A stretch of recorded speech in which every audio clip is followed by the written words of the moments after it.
आठ, जगत के अत्यंत अभाव का राजा सिकिध्वज को परम शांति की प्राप्ति का तथा जानने योग्य परमात्मा के स्वरूप का प्रतिपादन। राजा सिकिध्वज ने पूछा, मुनि, ब्रह्मा से लेकर स्तंभ पर्यंत जो कुछ यह संसार भाषित होता है वह यदि भ्रम रूपी है तो फिर यह दुखदायी कैसे है? कुंभ बोले, राजन, वास्तव में पितामह की भी सत्ता नहीं है, फिर उनके द्वारा निर्मित प्रपंच की सत्ता हो ही कैसे सकती है? जो वस्तु असत वस्तु से सिद्ध की जाती है वह त्रिकाल में भी सिद्ध नहीं हो सकती।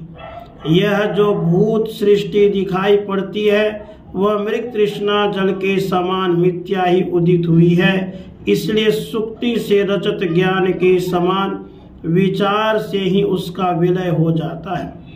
कारण का अस्तित्व न होने से कार्य की सत्ता हो ही नहीं सकती। जो असत्य कारण से असत्य कार्य की उत्पत्ति प्रतीत होती है उसका स्वरूप मिथ्या ज्ञान के अतिरिक्त और कोई दूसरा हो ही नहीं सकता।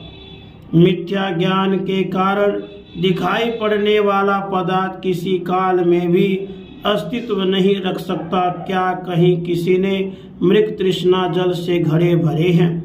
राजा सिकिध्वज ने कहा, मुनिवर, अनंत, अजन्मा, अव्यक्त, आकाश की तरह निराकार, अविनाशी, शांत, परब्रह्म परमात्मा सृष्टि के आदि रचयिता ब्रह्मा का कारण क्यों नहीं है?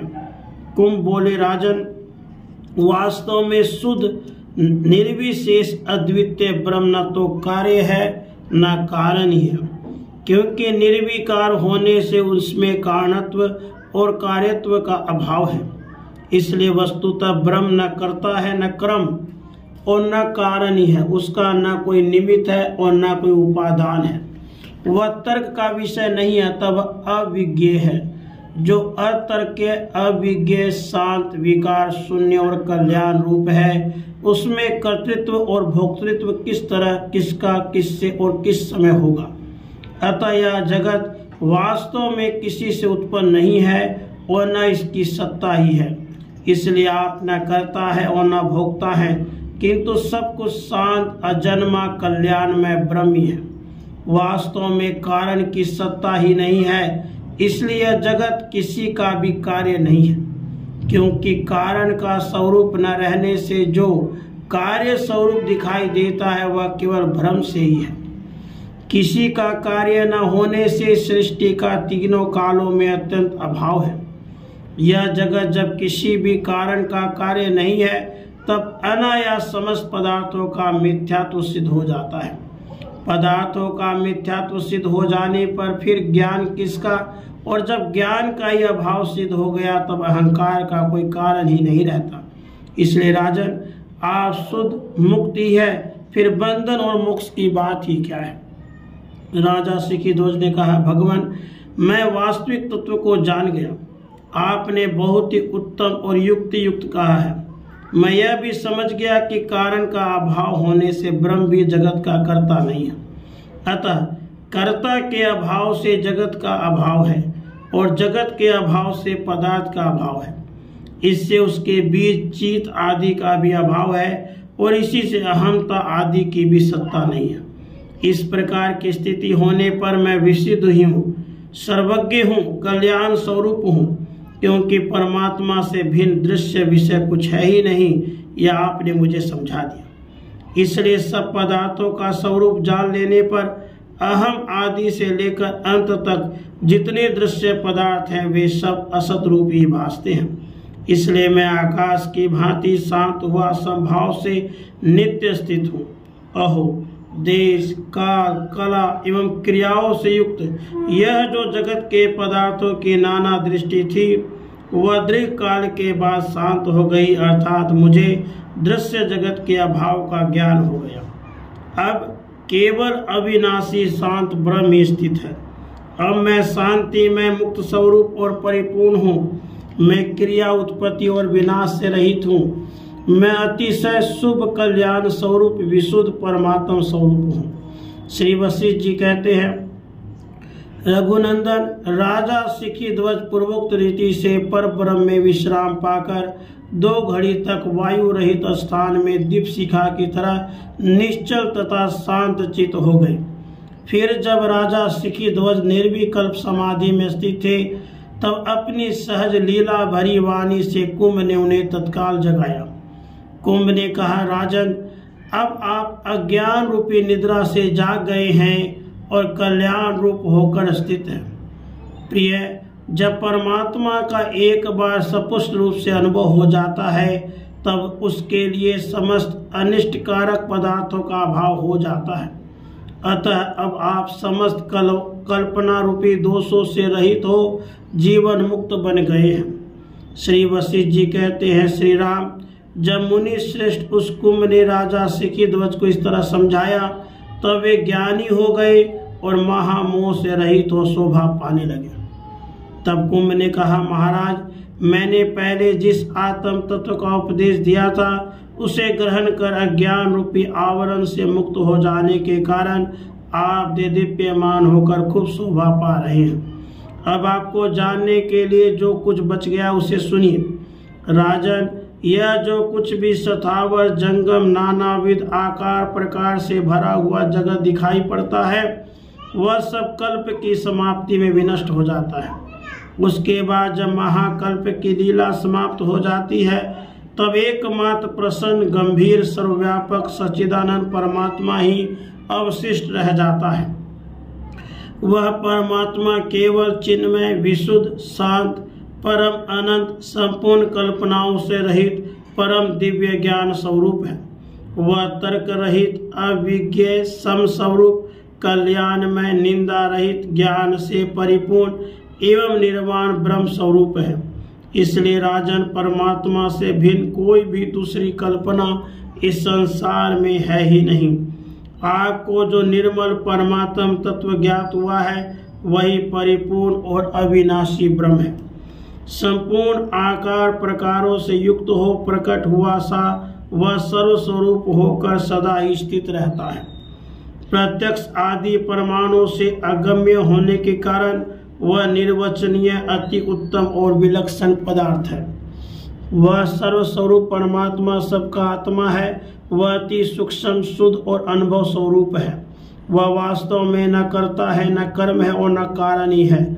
वह सच्चित आनंदमय परमात्मा अविनाशी, अगम्य तथा स्वयं अनुभव स्वरूप है। यह जगत यथार्थ रूप से जान लिए जाने पर परम कल्याणकारक हो जाता है, क्योंकि यह परमात्मा के संकल्प से उत्पन्न होने के कारण परमात्मा का स्वरूप ही है। किंतु यदि जगत यथार्थ रूप से न जाना गया तो वह भयंकर दुख देने वाला और अकल्याणकारक होता है। जैसे अग्नि चित्र विचित्र रूप से आविर्भूत हुई भी वास्तव में वह अपने ही स्वरूप में रहती है, वैसे ही संकल्प से अन्य अन्य रूपों में आविर्भूत हुई भी ब्रह्म सत्ता अपने यथार्थ ब्रह्म रूप में ही स्थित रहती है। वास्तव में जगत का कोई भी कारण नहीं है, अतः इसका तीनों कालों में अत्यंत अभाव है। ब्रह्म ही जगत के रूपों में प्रतीत होता है। कुंभ ने कहा, महाराज, अपनी ही सत्ता में स्थित ब्रह्म वास्तव में तो न किसी का उपादान कारण है और न किसी का निमित्त कारण है। वह केवल विशुद्ध अनुभव रूप है। अनुभव रूप उससे भिन्न दूसरा कुछ भी पदार्थ नहीं है। जो कुछ अहमता आदि जगत प्रतीत होता है वह भी ब्रह्म का संकल्प होने के कारण अनंत ब्रह्म रूपी है। राजा शिखीध्वज बोले, मुनिवर, मैं मानता हूँ कि कल्याण में परमात्मा में वास्तव में हम आदि जगत नहीं है, परंतु उसमें जो जगत का ज्ञान होता है वह किस कारण से होता है, इसे शीघ्र मुझसे कहिए। कुंभ ने कहा, साधो, असीम जगत का विस्तार करने वाला जो अनादि अनंत ब्रह्म है, वही अपने संकल्प से जगत और जगत के ज्ञान के समान बनकर अवस्थित है। इसलिए वही जगत स्वरूप कहा जाता है। जिस प्रकार जल में रस सार वस्तु है, उसी प्रकार सब पदार्थों की सार वस्तु परमात्मा ही है। यदि शांत ब्रह्म रूप पद जगत का कारण माना जाए तो फिर निष्क्रिय, अगम्य, अतर्क्य आदि शब्दों से जो ब्रह्म का वर्णन किया गया वह कैसे सिद्ध होगा। इन सब युक्तियों से यह निश्चित होता है कि वास्तव में वह ब्रह्म किसी भी कार्य का न निमित्त कारण है और न उपादान कारण ही है, अतः इस सृष्टि का अस्तित्व किसी काल में है ही नहीं। चिन्मय परमात्मा के अतिरिक्त इस सृष्टि की दूसरी कोई सत्ता है ही नहीं जिससे कि उसका वर्णन किया जाए। इसलिए सिद्ध हुआ कि जड़ दृश्य जगत की सत्ता है ही नहीं। जो कुछ भी यह दिखता है वह एक तरह से चैतन्य घन ही अपने संकल्प से स्फुरित हो रहा है। वही अहम भाव जगत आदि शब्द और यथार्थ रसों से युक्त सा होकर भासता है। घट पट आदि जागतिक वस्तु चिन्मय नहीं हो सकती क्योंकि जागतिक वस्तुओं का नाश अवश्यंभावी है। साधो यह चेतन है और यह जड़ है, इस प्रकार की जो कल्पना होती है वह केवल चित्त की चंचलता है, दूसरा कुछ भी नहीं है। संसार में केवल चेतन तत्व ब्रह्म की ही सत्ता है, द्वित्व और एकत्व कुछ नहीं है, केवल कल्पना मात्र है। राजन, इसलिए जगत रूप पदार्थों की सत्ता का अभाव होने पर उनकी भावना की असत्ता अनायास सिद्ध हो जाती है। संपूर्ण भावनाओं की असत्ता होने पर तो आपकी अहम भावना का अस्तित्व कैसे रह सकता है।